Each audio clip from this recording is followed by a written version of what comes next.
I don't know And where. then there's the Nord Stream pipeline, right? So Seymour Hersh reported that the U.S. destroyed the Nord Stream pipeline, but now it's being talked that Zelensky and the Ukrainians destroyed it. Yeah. It looks like what's his name, Javinsky. One of the I forget what his name is, but it does look like, based on the latest reporting, that it was a special operations effort by Ukrainian military, and the reporting is that it was a small team operation, that Zelensky was kept in the dark, in part because, they wanted to give him plausible deniability. Right?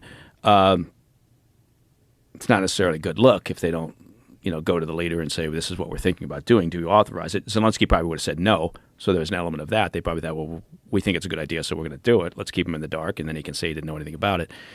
But it does look like it was a small team operation. They sailed a boat, maybe 2 boats out there, dove down, blew up the pipeline, and then it's been confusing ever since, right? How did Seymour Hersh get it wrong?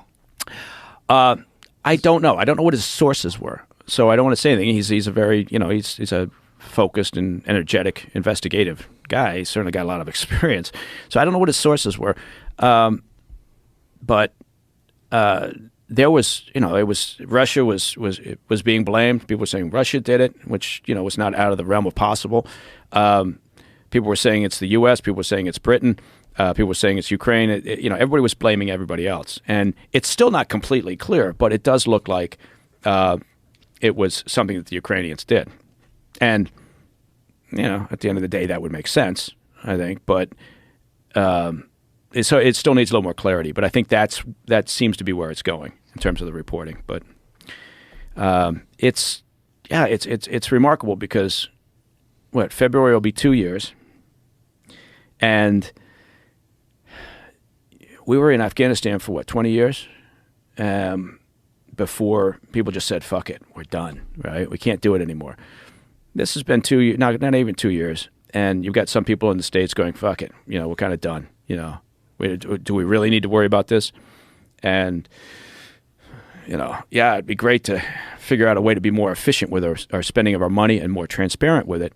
But I don't think people should underestimate Putin's ability to keep putting people in the front line and just riding this out, because his calculation, much like it was with Hamas knew what was going to happen with their narrative.